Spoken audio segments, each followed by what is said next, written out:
जय हिंद एवरीवन। आज हम लोग बात करने वाले हैं अपना सीडीएस के लास्ट 30 डेज में आपको मैक्सिमम रिवीजन कैसे करना है। ठीक है, तो इस वीडियो में हम लोग बात करने वाले हैं जीएस के सब्जेक्ट्स को लेकर।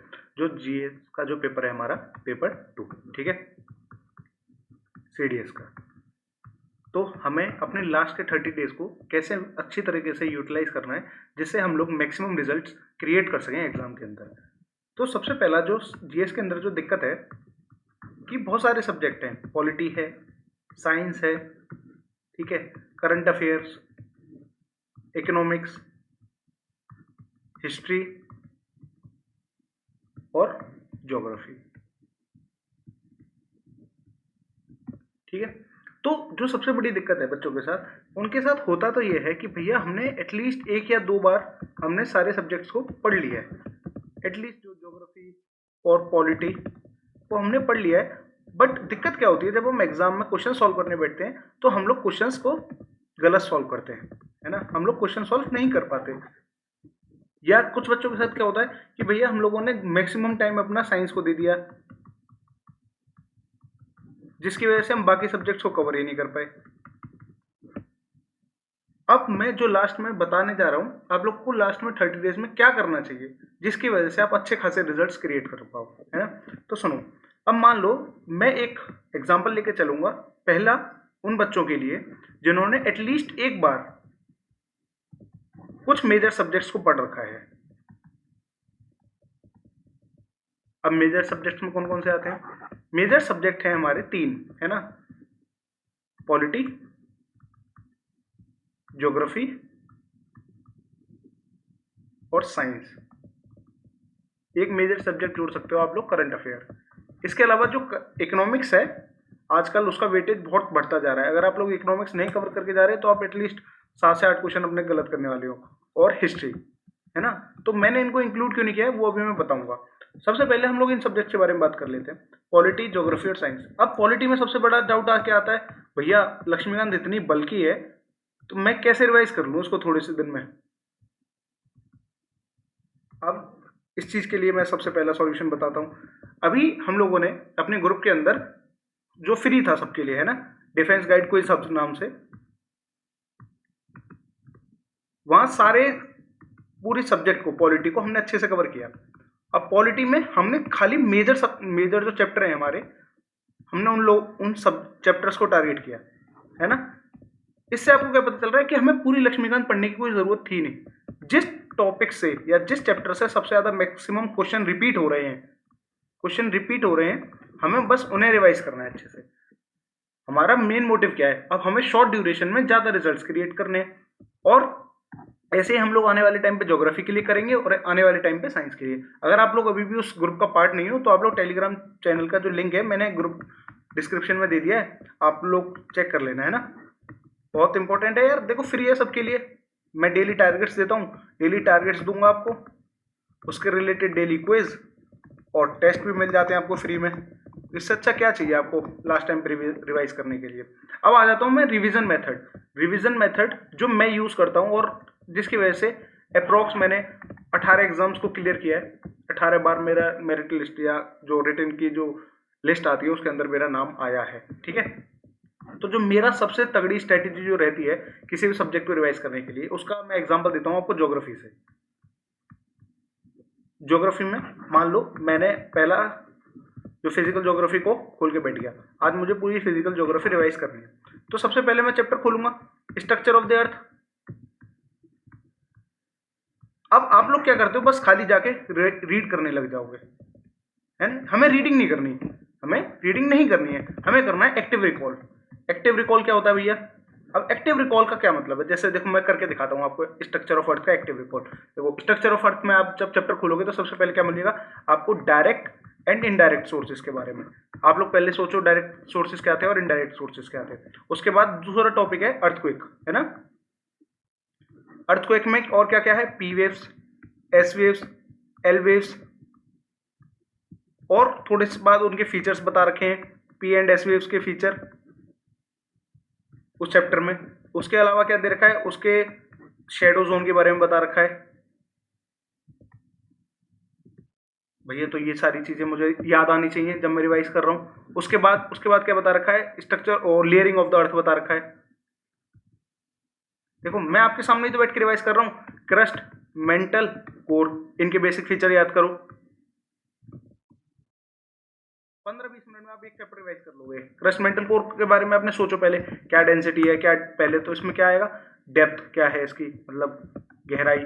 उसके बाद इसका बेसिक फीचर्स क्या हैं, कौन से एलिमेंट इसके अंदर पाए जाते हैं। इसके बाद ये क्रस्ट और मेंटल को जो सेपरेट करती है उस लेयर का क्या नाम है। ठीक है, इन चीज़ों को रिकॉल करो। उसके अलावा फिर आप आओगे तो थोड़े बहुत वोल्केनो के बारे में लिखा हुआ है। ठीक है, तो वोल्केनो के बारे में क्या क्या है, सिंडार कोन क्या है, ठीक है, कैल्डेरा क्या होता है, कंपोजिट वोल्केनो क्या है, ठीक है।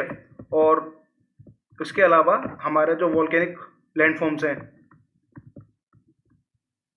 तो वोल्केनिक लैंडफॉर्म्स में क्या है हमारा, बेथोलिथ,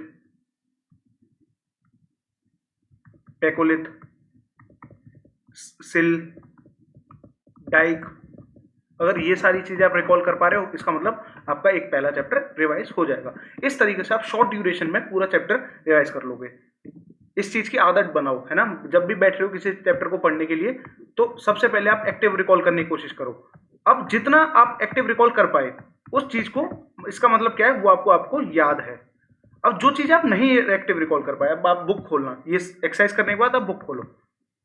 अब आपको बुक में से याद आना चाहिए कि यार थोड़ा सा एल वेव्स के बारे में, या ये लॉन्गिट्यूडनल है, ट्रांसवर्स वेव है, इसके बारे में मैं रिकॉल नहीं कर पाया था, या इसमें मैं फ्लड प्लेन्स के बारे में, जो फॉल्ट वोल्केनिक प्लेन्स के बारे में मैं रिकॉल नहीं कर पाया था।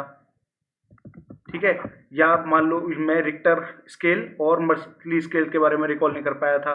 तो इन चीज़ों को अब आप दोबारा रीड करके अपने दिमाग में सेट कर लो। ठीक है, चलो इतना रिकॉल हो गया। फिर जाओ आप हमारे डिफेंस गाइड क्विज हब नाम से चैनल में, डिफेंस गाइड क्विज हब। अब वहां क्या है, स्ट्रक्चर ऑफ अर्थ से आपको बेस्ट 20 क्वेश्चंस देखने को मिलेंगे। अब वो 20 क्वेश्चंस आप अटेम्प्ट करो। वो 20 क्वेश्चन आपने अटेम्प्ट कर लिए, आपको आइडिया हो जाएगा कि मेरा वीक जोन क्या था इस चैप्टर के अंदर। अपना वीक जोन एनालाइज किया, उसके नोट्स बनाए, और 45 मिनट में आपका एक पूरा चैप्टर रिवाइज हो गया। इस तरीके से अगर आप लोग रिवीजन करोगे तो आपके रिवीजन में बहुत हेल्प होगी, है ना। अगर आप सोच रहे हो कि मैं बैठ के यूट्यूब वीडियोस देख लूंगा, उसके बाद मैं वो यूट्यूब वीडियो देख के भैया की और मैं पेपर में क्वेश्चन कर लूंगा, है ना, ऐसा नहीं हो पाएगा भाई। देखो क्वेश्चन वही सॉल्व कर पाएगा जो बुक रीड करेगा। अब अच्छा, इसके पीछे क्या रीजनिंग है, देखो ये एग्जामिनर का ग्रुप बैठा हुआ है ना, जो पेपर बनाएगा यूपीएससी में। क्या ये गवर्नमेंट सोर्सेज को फॉलो करके पेपर बनाएंगे, या यूट्यूब पर वीडियो देखकर, यूट्यूब पर किस टीचर ने क्या पढ़ाया था उसके हिसाब से हमें क्वेश्चन बनाना चाहिए? ऐसा नहीं होगा ना। जो गवर्नमेंट सोर्सेज है उससे बुक हमारा क्वेश्चन बनेगा। गवर्नमेंट सोर्सेज क्या है, एनसीईआरटी और पीवाईक्यूज। पीवाईक्यूज की मैंने आपके साथ प्रॉब्लम सॉल्व कर दी। मैं इतने अच्छी तरह का आपको क्वेश्चंस करा रहा हूँ फ्री में, उन क्वेश्चंस को जाके अच्छी तरह सॉल्व करो। एनसीईआरटी आप लोग खुद रीड करोगे, जो मैंने तरीका बताया उस तरीके से रीड करो, आपका मेजर प्रॉब्लम जो है वो सॉल्व हो जाएगी। अब भैया डिसाइड कैसे करना है, सबसे पहले प्रायोरिटी क्या होनी चाहिए आपकी रिवीजन की, कौन सा सब्जेक्ट को ये पहले करना चाहिए, कौन सा लास्ट में करना चाहिए। देखो मैं उसका प्रायोरिटी ऑर्डर आपको दे देता हूँ। सबसे पहले आप साइंस खत्म करो, साइंस खत्म कर ली, उसके बाद पॉलिटी खत्म करो, उसके बाद ज्योग्राफी, और फिर करंट अफेयर। ठीक है, करंट अफेयर्स के लिए तो आप यार सीडीएस जर्नी को फॉलो कर सकते हो। Think one of the best current affair. मैं भी वही फॉलो करता हूँ, आप लोग भी वही कर सकते हो। पॉलिटी के लिए लक्ष्मीकांत, ज्योग्राफी के लिए क्लास 11th की एनसीईआरटी, साइंस के लिए 9th एंड 10th की एनसीईआरटी। इनको आप कंप्लीट कर लो। जैसे ही आपकी ये कंप्लीट हो जाएंगी, फिर आप लोग हिस्ट्री की तरफ जाओ, है ना। हिस्ट्री में भी पहले मॉडर्न हिस्ट्री खत्म करो, फिर एंशिएंट हिस्ट्री की तरफ जाओ। ठीक है, उसके अलावा आप कर सकते हो इकोनॉमिक्स। इकोनॉमिक्स मोस्टली बच्चों की वीक है, पता ही नहीं है क्या पढ़ना है इकोनॉमिक्स में। इकोनॉमिक्स में आप यार कोई मैराथन वीडियो देख लो, है ना। सबसे अच्छा तरीका यही है, आप लास्ट के दिनों में ज़्यादा रिवीजन करने के लिए। उसके लिए क्या करो आप, इकोनॉमिक्स और यूपीएससी डालना है ना, और यूट्यूब पर जो भी ओनली आईएएस की कोई किसी भी टीचर की आप पूरी वीडियो को कंप्लीट कर लो, आपके 4 से 5 क्वेश्चन हो जाएंगे, बहुत है इतना, ठीक है। देखो कुछ ना करके आने से अच्छा है कुछ आप पेपर में क्वेश्चंस को सॉल्व कर पाओ। तो मैं तो यही कहूँगा कोई सब्जेक्ट छोड़ के मत जाओ। मोस्टली जो इजी क्वेश्चंस हैं हर एक सब्जेक्ट के, इजी क्वेश्चंस को आप टारगेट करो और उन्हें सॉल्व करने की कोशिश करो। अगर आप हर एक पूरे सब्जेक्ट को छोड़ के जाओगे, देखो कोई भी सब्जेक्ट है उससे 2 तरीके के क्वेश्चन बन पाएंगे, इजी क्वेश्चन और टफ क्वेश्चन। जो टफ क्वेश्चन होंगे तो किसी से नहीं होंगे, जो इजी क्वेश्चन है एटलीस्ट आप उन्हें तो करके आओ। आप लोग कट ऑफ पे ऐसे ही तो क्लियर करोगे, आपको कंपटीशन से तो जीतना है। तो जो कंपटीशन नहीं कर रहा है हमें वो चीज करनी है। तो कंपटीशन क्या नहीं कर रहा है, आपके साथ के जितने भी कॉम्पिटेटिव बच्चे हैं वो इकोनॉमिक्स नहीं पढ़ के आ रहे हैं, हमें इकोनॉमिक्स पढ़ के जाना है, जो इजी क्वेश्चन है उन्हें करके आना है, हम लोग कॉम्पिटिशन से आगे हो जाएंगे, ठीक है। ये फॉर्मेट समझ में आ गया। अगर इसके अलावा आपको कोई डाउट है, अगर आप लोग चाहते हो कि मैं ऐसे ही एक्टिव रिकॉल करके सारे सब्जेक्ट के जो मेजर टॉपिक्स हैं उन्हें रिवाइज करा दूं, तो आप लोग बता देना कमेंट सेक्शन में, ठीक है। उसके बाद हम लोग ये पूरी सीरीज कंटिन्यू करेंगे, जैसे 15-20 मिनट में मैं पूरा चैप्टर आपको रिवाइज करा दूंगा, जो भी बेसिक की पॉइंट्स होंगे उसके, ठीक है। तो ध्यान रखो यार, मेहनत करते रहो। जय हिंद एवरीवन।